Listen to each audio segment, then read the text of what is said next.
Oi pessoal, vocês devem estar acompanhando as notícias sobre o assassinato do presidente haitiano Jovenel Moïse no último dia 7 de julho. Vamos falar um pouquinho sobre o Haiti hoje aqui no nosso vídeo. Eu sou a Ana Prestes, essa é a coluna Mira Mundo aqui da TV Grabois.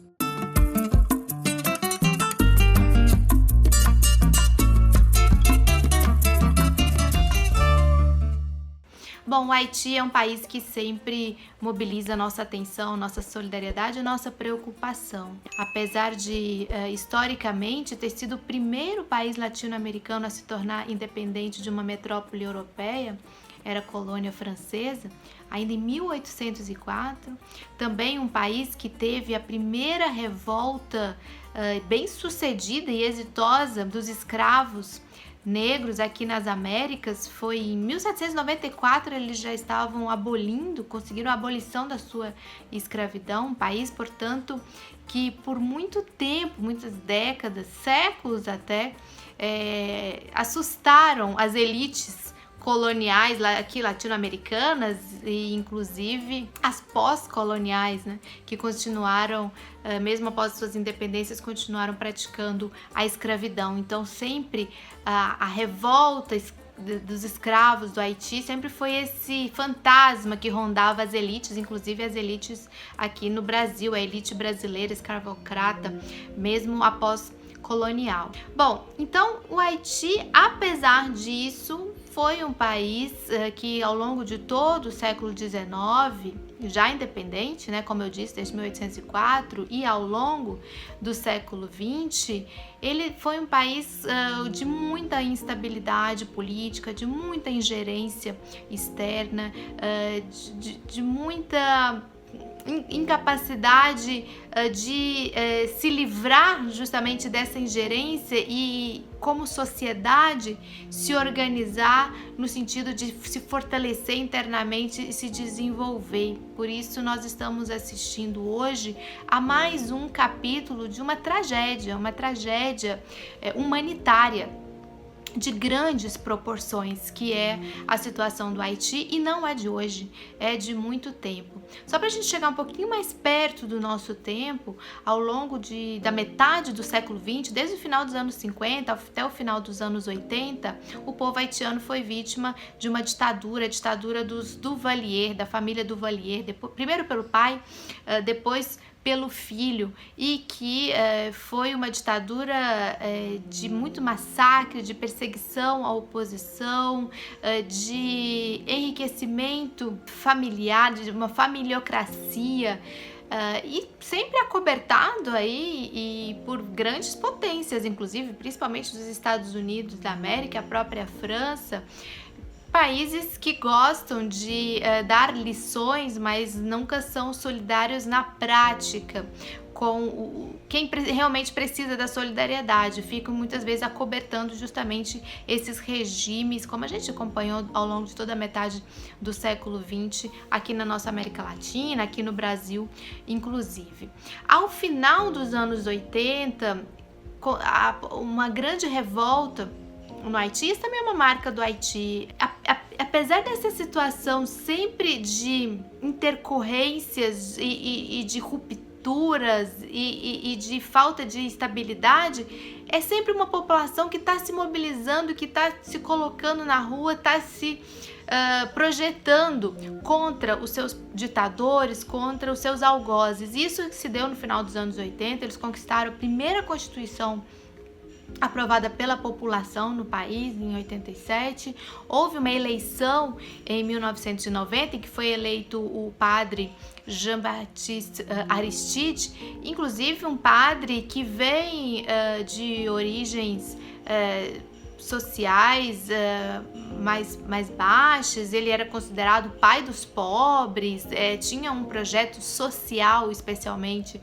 bastante forte, e há muita confusão para que ele consiga assumir o poder. Ele ganha a eleição em 1990, mas só vai conseguir assumir o poder em 1994, e sempre com participação também ali, às vezes mais explícita, às vezes mais implícita, principalmente dos Estados Unidos, do Departamento de Estado do governo dos Estados Unidos da América. De 1994 a 2004, o Haiti vai ser presidido então pelo Jean-Baptiste Aristide, e que de pai dos pobres passou assim em 2004 quase escorraçado do país, com um governo que seguiu fielmente a cartilha neoliberal. A cartilha neoliberal, na época, nós sabemos bem, até pela experiência brasileira, né, do Consenso de Washington, e além disso foi implicado em vários crimes, perseguição à oposição, relação com o narcotráfico, foi praticamente expulso do país num momento de muita efervescência, de eminente guerra civil no Haiti. Isso se deu em 2004 e foi justamente quando as Nações Unidas estabelecem uma missão de paz para o Haiti, que daqui a pouco eu vou falar um pouquinho sobre ela. Só antes disso, dizer que o mesmo governo norte-americano e os aliados democratas do Aristide, que o sustentaram ao longo desses anos, foram os que patrocinaram a sua queda, que foram os que patrocinaram a sua saída e uma solução, entre aspas, para um rearranjo de poder no país, e uma espécie de intervenção externa, uma total intervenção externa, mesmo que tenha sido com esse nome de Missão de Paz da ONU, aí chefiada pelo Brasil. Então, entre 2004 e 2017, durante 13 anos, houve essa presença de tropas estrangeiras no Haiti, de vários países do mundo, e havia uma liderança brasileira. O Brasil chegou a enviar quase 40 mil pessoas, entre soldados e outros oficiais das Forças Armadas, para atuarem no Haiti. É bastante, por muito tempo foi até polêmica essa presença, né? Por um lado, algumas pessoas viam como positiva, realmente vamos ali ajudar o povo haitiano, e por outro lado, muitas críticas, e acaba que hoje a gente fica observando quem estava chefiando o Brasil, as tropas brasileiras e todas as outras tropas estrangeiras, né? Porque era uma missão internacional ali no Haiti, figuras que hoje estão no governo Bolsonaro com muito destaque, como o general Heleno, como o ex-comandante do Exército Pujol, como o general Ramos, que hoje está também na frente aí do governo Bolsonaro, o nosso atual ministro da Infraestrutura, Tarcísio, o presidente do Correio, Floriano Peixoto, Santos Cruz, ou seja, uma série de figuras que aqui no Brasil, parênteses, não conseguiram ajudar o Brasil humanitariamente a enfrentar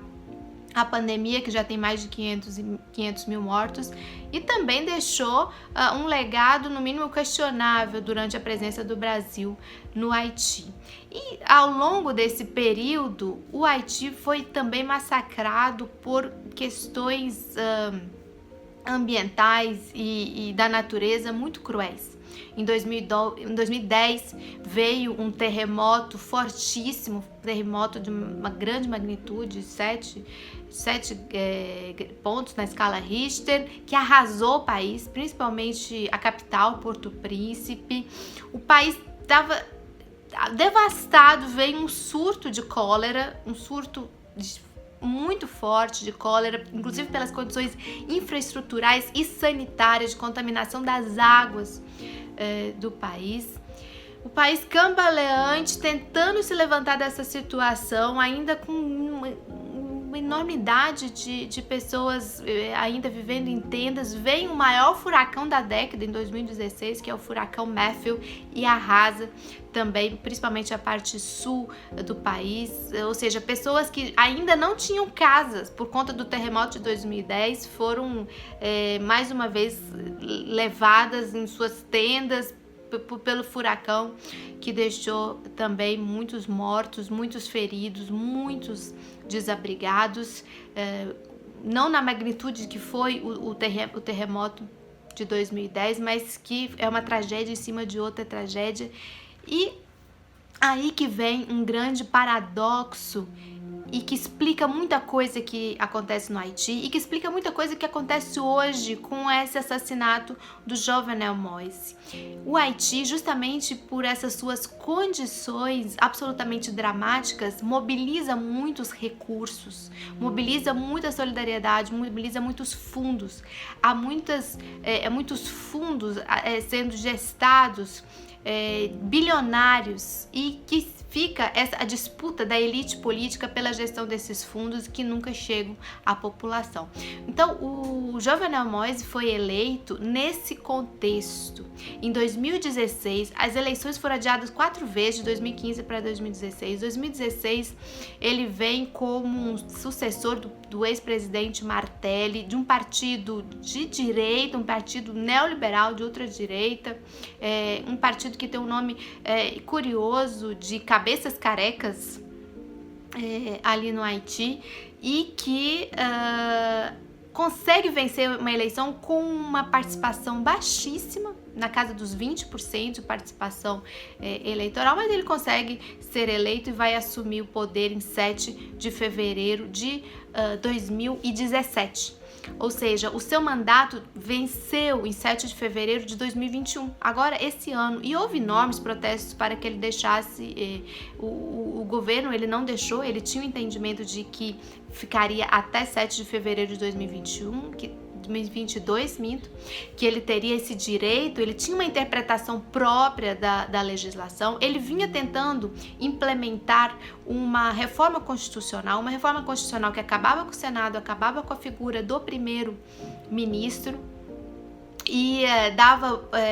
direito à reeleição, que não existe, ou seja, uma reeleição por mais 4 anos, seriam 8 anos no total, caso fosse reeleito o presidente. 2 dias antes de falecer, ele tinha nomeado um novo primeiro-ministro, Ariel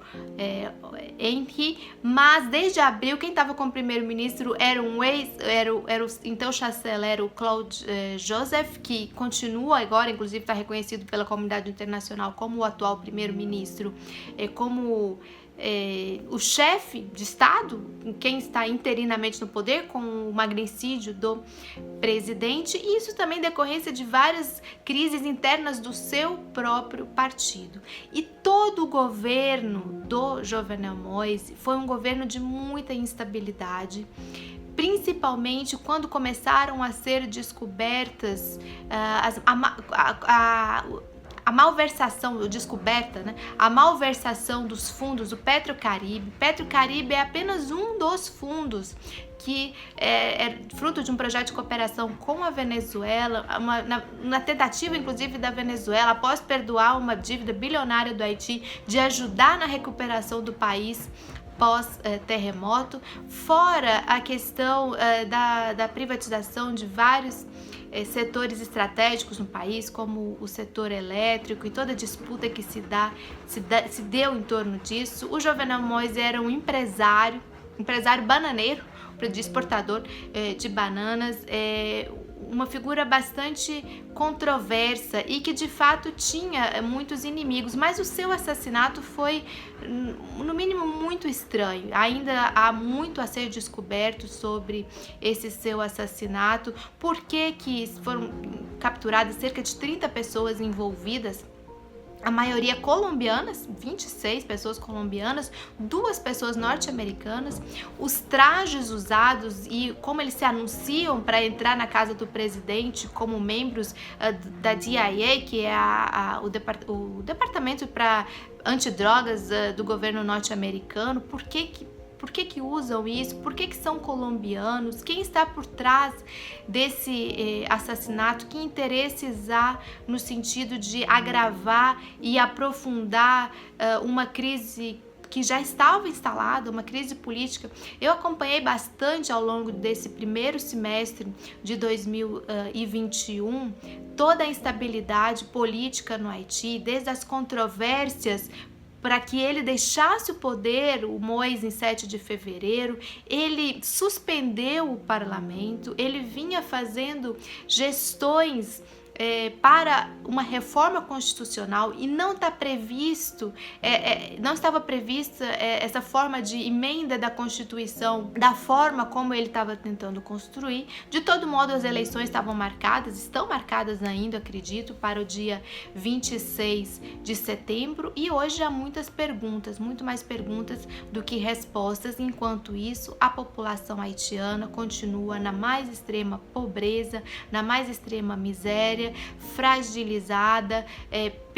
pela pandemia do novo coronavírus, muito distante dos bilhões e bilhões de dólares que chegam de ajuda humanitária, e que essas próprias ajudas humanitárias acabam fazendo com que haja ingerência externa permanente no país, em que haja provocação desse tipo de instabilidade, em que se sucedam elites golpistas, elites corruptas no governo deste país. Realmente uma situação muito preocupante, e a gente deve voltar a tratar desse tema do Haiti aqui nos próximos vídeos que a gente ainda vai fazer ao longo desse ano. Então, se você gostou desse conteúdo, por favor, compartilha, curta,